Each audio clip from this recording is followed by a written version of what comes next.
เป็นได้คือว่าตะกี้คือว่านอนลำป่านั่นไงบอกคำสิถามคืนเลยพี่น้องคือว่านอนตามป่าตามดอนตะกี้นอนไปแบบไปเฮ็ดหยังอันนั้นไปเลาะไปโลาะโคกแหละนอนเดินเคยอยู่บ่เอาแบบว่าพาลูกน้อยอดข้าวเคยอยู่จักมึงมือเครื่องมือเดินเป็นอะไรคือว่าได้อดมื้อนะอดมันแบบมันเหงามาเหงาไปกับมันบ่มีเตียงคนเป้าหมายที่ว่าย่างมื้อนั้นนี่คือไปเลาะไปเลยโดยว่าง่ายๆจะขี่ถามจังใดบ่คำจังใดพี่น้องเนาะแบบหาเป้าหมายบ่เจอเลยมื้อนั้นเหงาไปแล้วไปไปอยากกินน้ำประเวกาเตียงเขาหรือว่าเฮาไปฮอดเถียงคนแล้วเฮาถามว่ามีเวียกมีหยังสิบ่ให้เฮ็ดสิบ่โดยตามนั่นคือไปถามมันก็ก็บ่กินเด้อก็ให้ตัวลูกกินพ่อนี่อดเนาะโดยตามมาฮอดบ้านเฮาอ๋อต้องพี่น้องเนาะก็ถือว่าสุดๆเลยนะเนาะอยู่กับแต่กี้ได้บ่คำสิถามย้อนหลังบ่ว่าแล้วว่า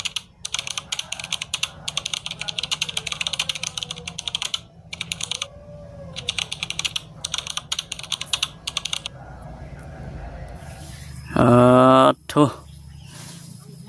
แล้วซื้อจังไดก็ลายเท่าลายพี่น้องเนี่ยลูกกันบ่าวคำหล่าแม่นเนาะได้ชุดใหม่เด้อพี่น้องเนาะมื้อนี้คักครับสบายดีโอ้ยหือพึ่งอันหูพุ่งให้เบิ่งระบาดนี่สบายดีเอาลงสบายดี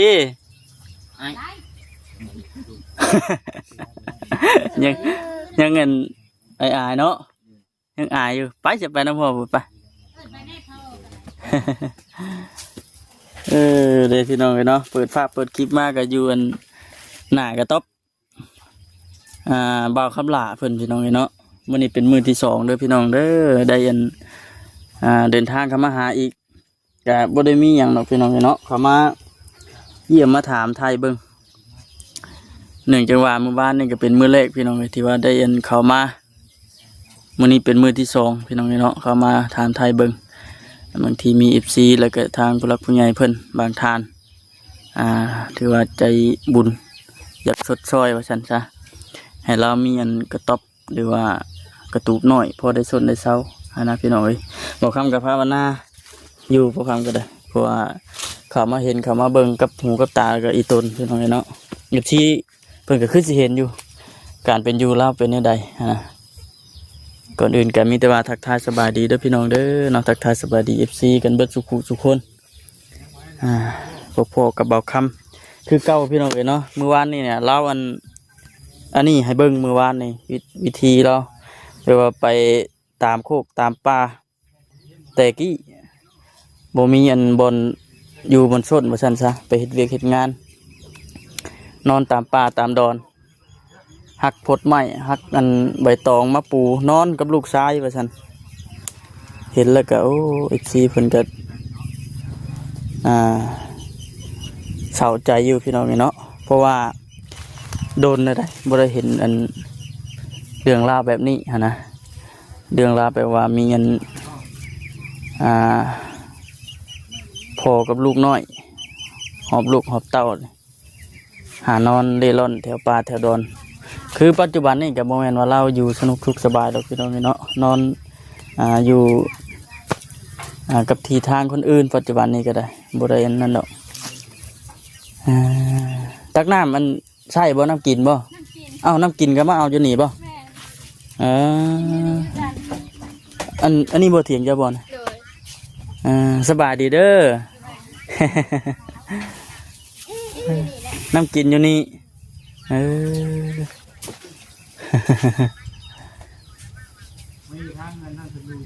ตักน้ำใส่น้ำกินกันมันอยู่นี่ เป็นจังไดนอนมือกายหน้าผากอยู่บ้านนี่ขึ้นอุกขึ้นอังบ่ สบายดี สบายดี เป็นจังไดคือว่านอนมือคัดหน้าผากอยู่บัดนี้คิดจังไดฮะ คิดจังได คิดอุกบ่เด้นี่ บ่ บ่ได้อุกหยัง ได้อุก บ่าวคำลาเพิ่นพี่น้องเนาะโอ้มื้อนี้ได้อันสุดใหม่ไผก็ซื้อมาให้ อ้ายยัง จือ บ่มาก่อนเนาะ บ่เวียงบ่ โดย อ๋อบ่เวียงเพิ่นซื้อสุดใหม่มาให้ โดย โอ้แสดงว่าได้รับข่าวดีได้นี่พี่น้องเนาะเมื่อวานนี้เรานุ่งเสื้อได้แม่นแล้วส่งปกไปเลย กับลูกแล้วพี่น้องเนาะมีน้ำมีในแน่บ่ฮ้อนบ่เจ้าบ่ฮ้อนบ่ได้นั่ง ฮ้อนอยู่ ฮ้อนที่เอามานั่งร่วมกันอยู่นอกพี่ปะ ห้องมานั่งอยู่บนนี้มันจ่อเด้มันจ่อมันแคบนี่นั่งอยู่อันหัวโพดนี่ชวนเราออกมานั่งอยู่นอกก่อนพี่น้องเลยเนาะมีอันต้นหน่อไม้บ่มื้อนี้ก็ได้แนวกินแล้วพี่น้องเลยแนวกินบ่าวข้าวหลากับลูกชายเราได้อันต้มหน่อไม้กับข้าวเหนียวมีแต่บุดแดงและตึกเยอะๆอยู่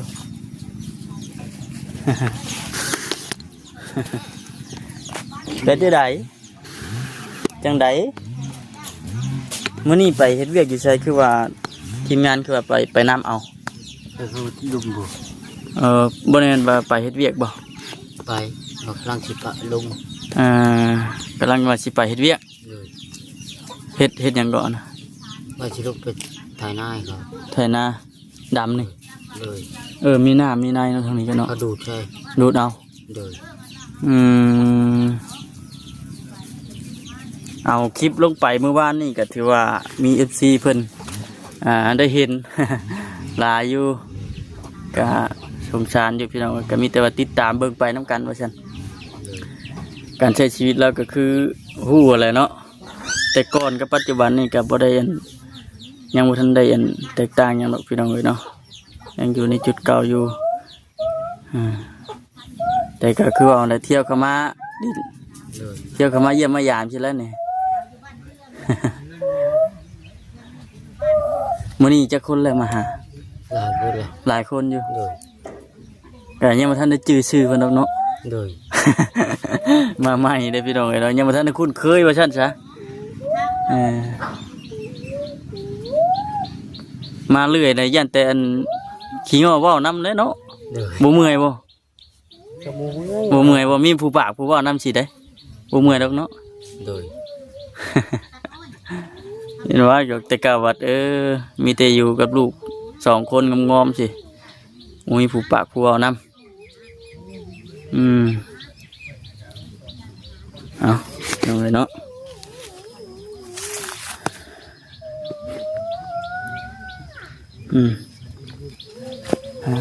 ได้กินข้าวกับอันน้ำไม้บ่มื้อนี้ แล้วไม่กับเราชุดปีไก่ ซื้อปิ้งไก่ เลย โดนเติบเลยเนาะบ่ได้กินอันนี่เหมือนปิ้งไก่เซโนสมจักพี่น้องเลย เมื่อวานนี้พากันเข้ามาช่วงถึงเที่ยงนี่แหละเมื่อวานนี่พี่น้องเลยเนาะก็มานั่งนี่ก่อนบ่นั่งก็ได้นั่งเย็นก่อนนั่งบนแล้วนอนเมื่อวานนี่พี่น้องเลย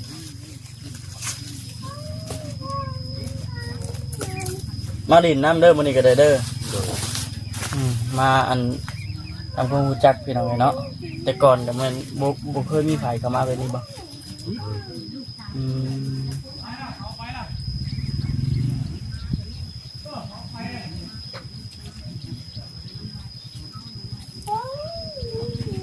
เราสิเบ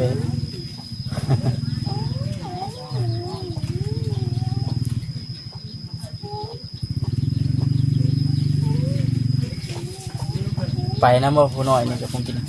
ไปน้ ตามรางพ่อไปน้ำเลยพี่น้องเนาะตะลอนไปเลยแดดจ้าจำได้กับบ่ได้อยู่ ำไปน้ำ คือว่าอะไรเนาะเช่นว่าป้าไว้ก็เพิ่นให้พี่น้องเนาะ ดูกันนะเป็นบ่อยง่ายเพิ่นบ่อยู่อะนะกลับหรือว่าบอสกลับเลย ครับแล้ว เอาแล้ว ออกอาทิตย์ ยังเข้ามาอยู่ว่า แม่น อยู่นี่มันมีสัญญาณนะพี่น้องเนาะ คิดว่า สัญญาณเนี่ยยากๆเนี่ยคนคือว่าอะไรพี่น้องลงคลิปบางอย่างเนี่ยก็ยากๆลงคลิปให้ซีเบิ้ง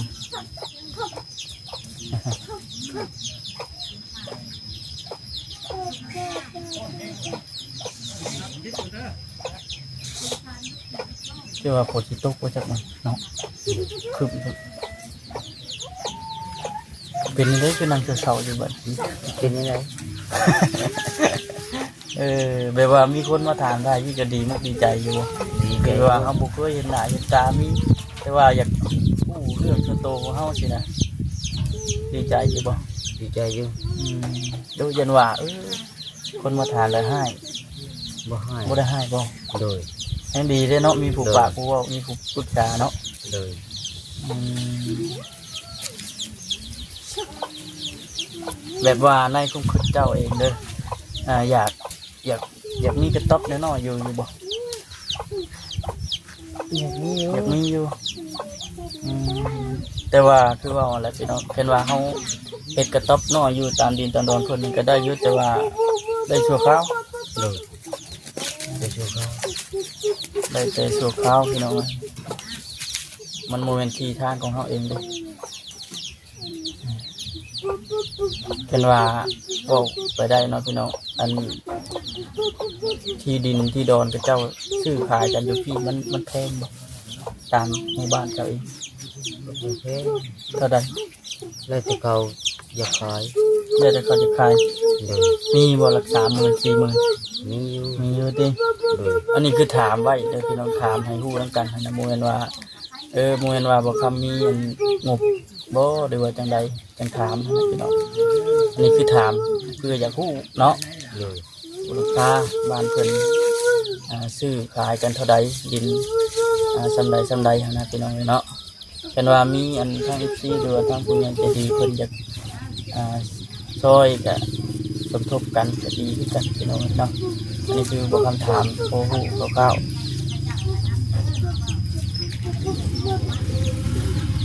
เบิ่งอันนั้นจักสิอยู่ตรงยามใดนะ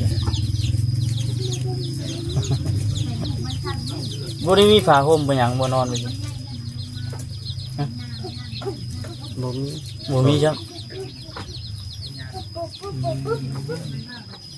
ยุงนี่บ่แม่นง่ายบ่เนี่ย เขามุ่งไว้ยุ่งหลายกับเขา ฮ้อนก็อดเอาได้ติ โดย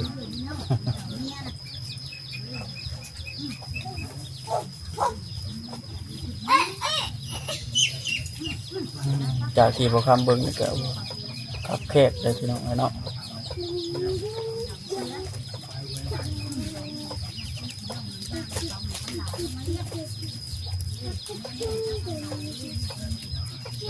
เพิ่นว่าหยัง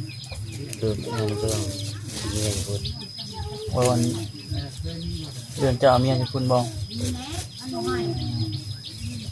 กับอันเรื่องลูกนี้ โดย แต่ว่าอันพี่น้องทั้งพูดเลยเพิ่นบ่ได้ว่าหยังบ่จะเอาลูกมาตามมา เขาให้เอามาเลี้ยง เพิ่นให้เอามาเลี้ยงเฮาก็บอกเฮาก็ขอเพิ่นอยู่เนาะ โดยในบ้านเพิ่นก็เช็ดมาให้เอา ก่อนสีมาเนี่ยก็บ่แม่นว่าเฮาสีมาโลดเนาะ โดย ต้องมีอันในบ้านเพิ่นเช่นเพิ่นจ้ำตาให้คักแน่พี่น้องเนาะเพราะว่าเราไปอยู่พุ่นก็เท่าใด7 ปี โดย 7 ปีที่ว่าสร้างครอบสร้างครัวกันกับอันผู้เป็นเมียหลังจากกันเมียเพิ่นเสียอันนี้ก็คือทางบ่คำเว้าย้อนหลังแน่หน่อยหนึงก็เลยอันได้มาอันลบลาตาคืนมาบ้านเกิดตัวเองไม่ใช่จ้ะไปเอามา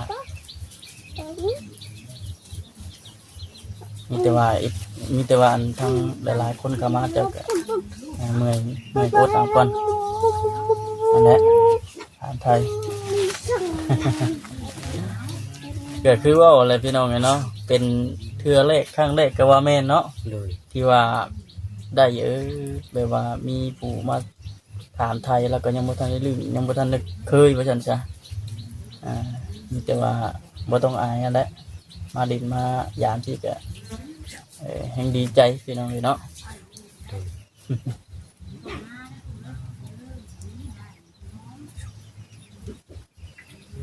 มันแบบว่าบอนเราอยู่นี่อยู่อันนอกบ้านเนาะ เข้มบ้าน แค่บ้านเนาะ โดย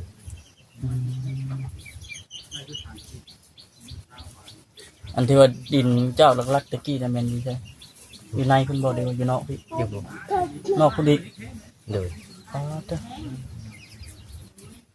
ลุ่มส่วนนี้ลงไป ลุงส่วนนี้ไป โดย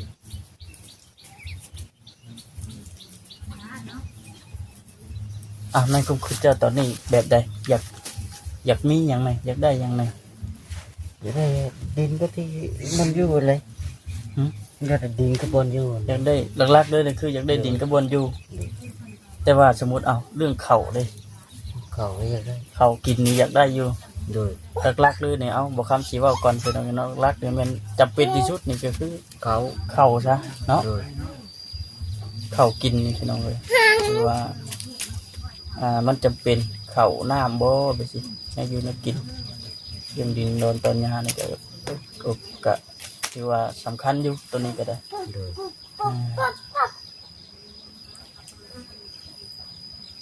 ก็มาบ่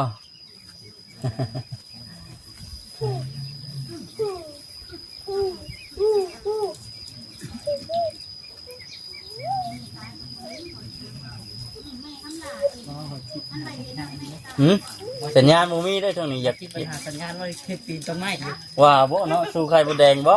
ยามนี้ แล้วลงมาอยู่กิน คือแหละพี่น้องเราอยู่ในแบบ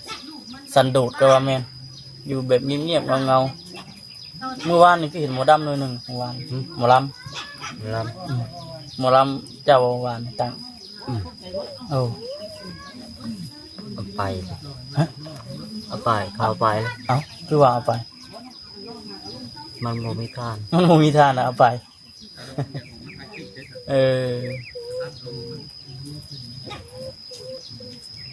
พอได้เปิดพังเวลาเงาๆเนาะ โดย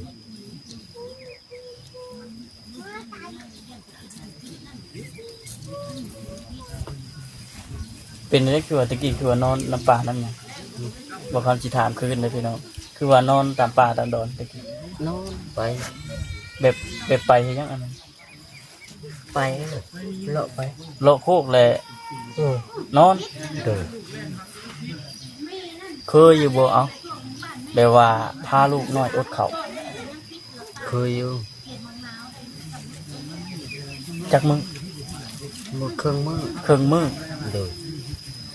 เป็นอะไรคือว่าได้อดมื้อนะ อดมันแบบมันยาวมากยาวไปกับมันบ่มีเถียงคน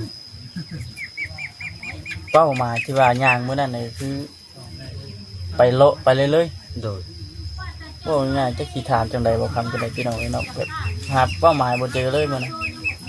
ยาวไปแล้วไปไปอยากกินน้ำก็เวเขาเถียงเขา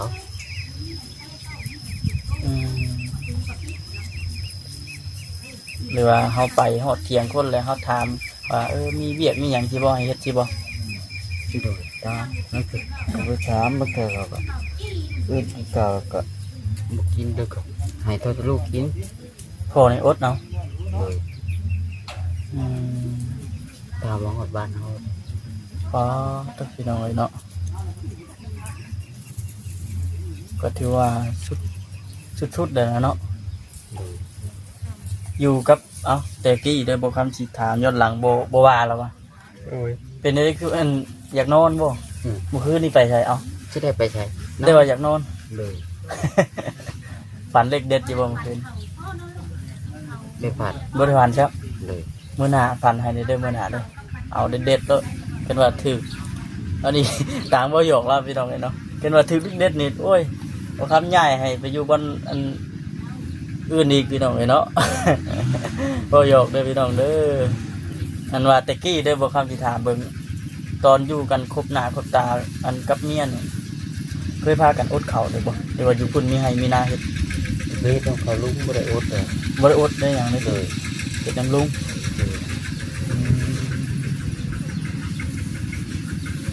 ก็บ่ได้อดแบบนี้เนาะ โดย เพราะมันสิออกจังได๋ล่ะพี่น้องเนาะเพราะอันเรื่องราวมันเกิดแล้วก็มันก็สิ่งที่ว่าเฮาบ่ฮู้ก็ได้ฮู้แล้วบัดสิ่งที่ว่าเฮาบ่เคยเป็นก็ได้เป็นบัดนี้เนาะ โดย เจ้ามานอนอยู่นี่น่ะฝนตกจะเทื่อเลย ตกใช้ตกตัวนึงไปส่งเถื่อ เปียกบ่ บ่เปียก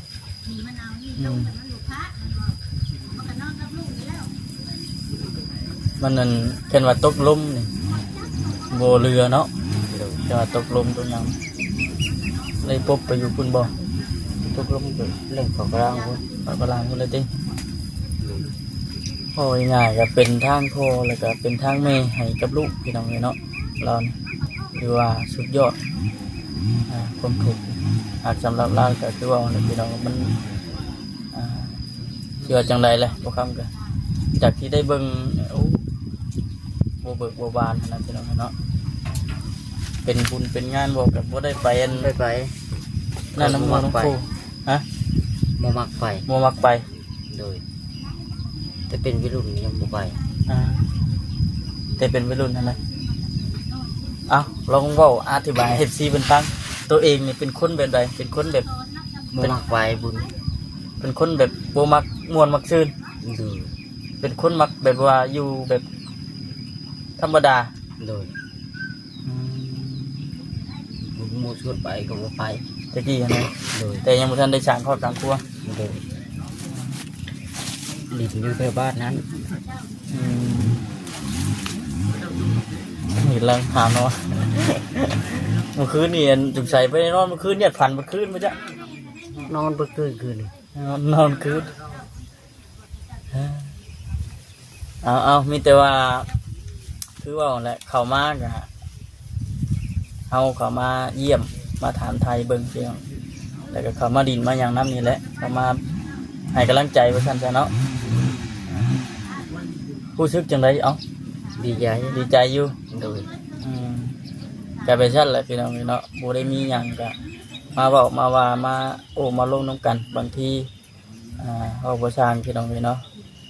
หลายๆช่องเขามาถ่ายเนี่ยก็บ่แม่นหยังอยากให้เราวิทย์พ้นว่าซั่นซะจากความทุกข์ขึ้นอีกระดับหนึงให้มันวิทย์นะพี่น้องเนาะบ่แม่นว่าหยังเนาะเฮาก็บ่ได้ต้อง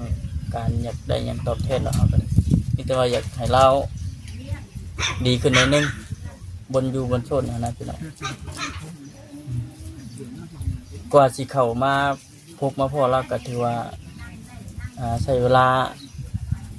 เติบอยู่หลายมือเติบอยู่อันนี้ก็เพื่อให้ทางชาวบ้านเพิ่นสอบถามนะพี่น้องเนาะรายละเอียด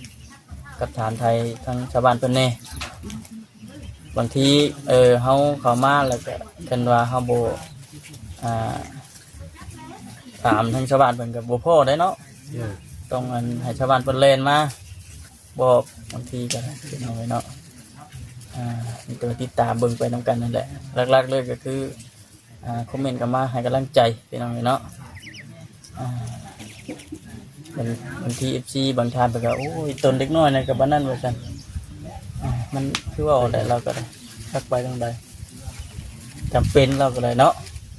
คันบ่จำเป็นนะคือสิบ่ขนาดนี้ดอกพี่น้องเนาะแต่เท่าไหร่จับ ไอ้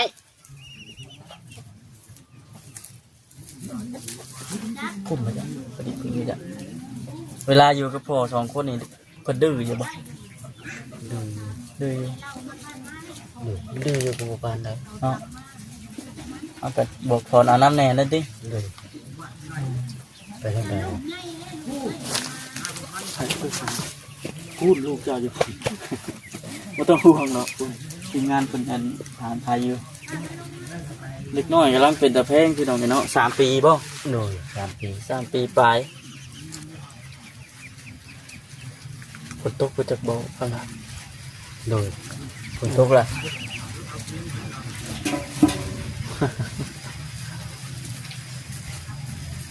ตกก็คือพอได้น้ำได้ในก็สิค้าอยู่ดอกเนาะ โดย ฝนตกนี่ห่วยอับห้องว่ามาอันมื้อหน้าให้เราบ่อยู่เที่ยงแล้วพี่น้องเนาะพอดีเพิ่นว่าอยู่แถวนี้ก็ห่วยสิถ่ายคลิปให้กับ FC เบิ่งตอนที่ว่าเราเฮ็ดเวียกดำให้ดำนาเลยพี่น้องเนาะว่าแม่นความจริงอยู่บ่ฉันไปเฮ็ดเวียกว่าฉันถ่าย FC เบิ่ง อยู่แถวนี้แหละเป็นตก จังได๋เฮ็ดเวียกจังได๋ โดย แม่นอดีบ่คือว่าได้ยินเพิ่นว่าบางทีไปเฮ็ดเวียกก็แบบเอาแบบบ่ได้เงินเลยก็มีแบบเฮากินข้าวน้ำเพิ่น โดย เงินบ่ได้เอา โดย โอ้ยง่ายก็เพียงจะได้กินข้าวเนาะเฮ็ดเวียกให้เพิ่นเฉพาะบางครอบครัวบ่ ก็กินข้าวกับเขาก่อนเขาเราก็ยาก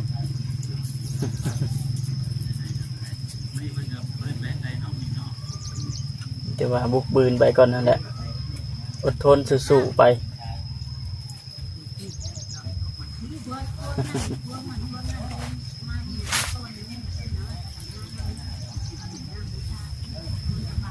จะคิดว่าจังไดเราก็ได้พี่น้องเนาะ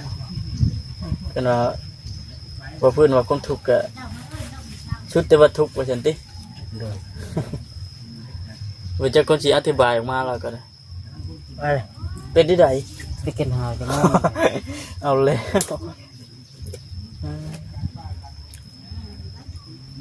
นอนมันบ่เต็มอิ่มปานใดบ่ เมื่อเรานอนเลย บ่ โดย ตอนใด แต่หัวแรง หลังจากที่ว่าจุกข่อยเมื่อนะ เมื่อเราจะนั่งนี่แต่กันงานมือจะกำลังพอดีชิ้นชลัวชลิวเราก็นอนเลย อืมเมื่อยล้ากระตุนกระตูเห็นว่าเฮ็ดเวียกนี่แห้งกว่านี้เด้อเนาะ โดย หนักกระตุนกระตูพี่น้องพี่น้องกาจังชั่นแหละพี่น้องเลยเนาะมีแต่ว่ามื้อหน้ามื้อในก็ยังสิได้เข้ามาอีกอยู่ โดย เข้ามาเยี่ยมมายามกับคือเอาแล้วพี่น้องเลยถามไทยคือเก่ามีแต่ว่ามื้อหน้ามื้อในคันว่าแนวใดก็ติดตามเบิ่งไปนํกันพี่น้องเนาะเดี๋ยวสิทีมงานเพิ่นสิเข้ามาถามไทยอีกมื้อนี้ก็อยู่นี่แหละพี่น้องก็ยังบ่ได้ไปไทยดอก ช่วงเฮ็ดหอนออกนี่ได้ไปหาอยู่บ่ ไปไปทั้งหน้ากับป้านี่ ดูง่อยหน่อยดิ เลย เข้าไปแค่น่ะไปผู้หนึ่งผู้เดียวหนึ่งสิโอเคอยู่เนาะ เลย นี่เบิดลูกน้อยอ่อนๆไปน้ำพี่น้องเลยหมุนป่าหมุนดอนไปจังฝนตกแล้วไปเสร็จจังไรกับพ่อกันคลิปหน้าพุ่นเลยเนาะ เลย จะมาโอ้ลมมาดินน้ำกันอีก โอเคสบายดี เดี๋ยวทีมงานปฏิขามาเด้อ เลย ป่าใส่พี่น้องเนาะน้ำกินน้ำไส้กับไส้อยู่นี้พี่น้องเลย